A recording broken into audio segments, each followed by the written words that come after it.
ગરમી મચાવશે હાહાકાર।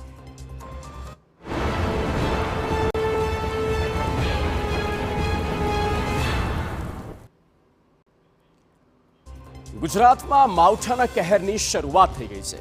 દક્ષિણ ગુજરાતના અનેક વિસ્તારોમાં માવઠું થઈ રહ્યું છે। હજુ પણ આગામી 48 કલાક ગુજરાત, દક્ષિણ ગુજરાત, સૌરાષ્ટ્ર અને કચ્છમાં માવઠાની શક્યતાઓ છે। જો કે માવઠાના માર બાદ ગરમી મચાવશે હાહાકાર। હવામાન વિભાગની આગાહી છે કે એપ્રિલ મહિનાના આગામી દિવસોમાં ગરમી કહેર મચાવશે।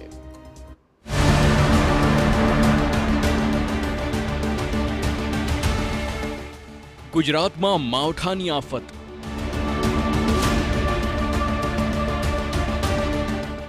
અનેક વિસ્તારોમાં વરસાદી ઝાપટા।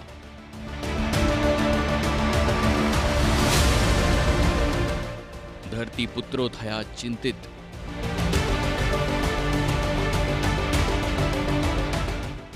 માવઠામાં કેરીનો પાક ધોવાશે। રાજ્યના વાતાવરણમાં અચાનક જ પલટો આવતા કમોસમી વરસાદ પડવાનું શરૂ થયું છે।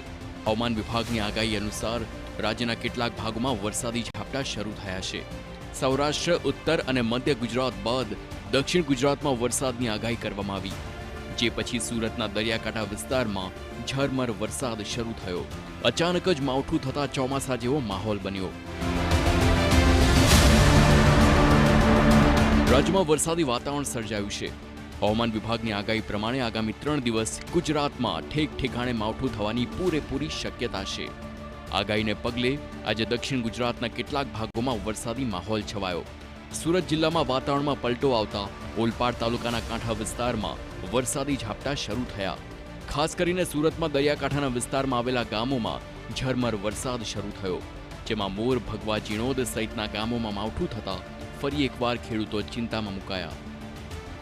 ગુજરાત હવામાન વિભાગ તરફથી આગાહી કરી છે કે આગામી સમયની અંદર જે વાતાવરણ જે પલટો છે તે આવી શકે છે અને ખાસ કરીને દક્ષિણ ગુજરાત અને સુરત શહેરના આજે છૂટો છવાયા કમોસમી વરસાદ પણ પડી શકે છે। તે પ્રમાણે વહેલી સવારથી સુરત શહેરની અંદર દક્ષિણ ગુજરાતની અંદર જે વાતાવરણની અંદર જે પલટો જોવા મળી રહ્યો છે। સુરત શહેરની અંદર વહેલી સવારથી જે વાદળછાયું વાતાવરણ જોવા મળી રહ્યું છે, અંધારા પર છે, વરસાદી જે વાતાવરણ છે તે રીતના દ્રશ્યો છે તે જોવા મળી રહ્યું છે। હવામાન વિભાગ તરફથી જે રીતે આગાહી કરી છે કે વાતાવરણની પલટો વાદળછાયું વાતાવરણ છે તે અત્યારે જોવા મળી રહ્યું છે। એક બાજુ જે ઉનાળાની સિઝન ચાલી રહી છે અને તે વચ્ચે આ રીતનું જે વરસાદી જે વાતાવરણ ઊભું થયું છે અને તેના કારણે ખાસ કરીને દક્ષિણ ગુજરાતના જે ખેડૂતોની અંદર એક ચિંતાનો જે માહોલ છે તે જોવા મળી રહ્યો છે। અત્યારે દ્રશ્યોની અંદર જોઈ શકાય છે કે જાણે શિયાળા જેવો માહોલ હોય તે રીતનું સુરત શહેરની અંદર માહોલ છે, કારણ કે હવામાન વિભાગ તરફથી પણ જે રીતે આગાહી કરી છે આવનારા સમયની અંદર સુરત અને સુરત જિલ્લાના આજે કેટલાક વિસ્તારોની અંદરથી છૂટો છવાયો જે વરસાદ છે તે પડી શકે છે। એ મહત્વની વસ્તુ એ છે કે દક્ષિણ ગુજરાતના જે ખેડૂતો છે તેની અંદર ક્યાંક જે ચિંતાનું જે મોજું છે તે ફરી વળ્યું છે, કારણ કે જે કમોસમી વરસાદ થવાના કારણે જે ઊભો પાક છે તેને નુકસાન થવાની જે ભીતિ છે તે પણ જોવા મળી રહી છે। માવઠાની આગાહી વચ્ચે વાતાવરણમાં પલટો આવ્યો। સુરત ઉપરાંત નવસારી, વલસાડ, મહીસાગરમાં વાતાવરણ વાદળછાયું બન્યું છે। વાદળછાયું વાતાવરણના કારણે કેરીના પાકને નુકસાનની ભીતિ સેવાઈ રહી છે। જો માવઠું થશે તો કેરીના પાકને નુકસાન થઈ શકે છે।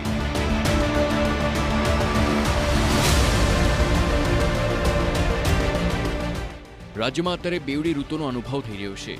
ક્યાંક હીટ વેવ છે તો ક્યાંક ઠંડા પવનો ફૂંકાઈ રહ્યા છે।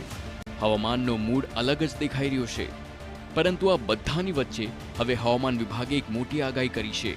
આવતીકાલે સૌરાષ્ટ્ર, ઉત્તર અને મધ્ય ગુજરાતના કેટલાક ભાગોમાં માવઠું થઈ શકે છે।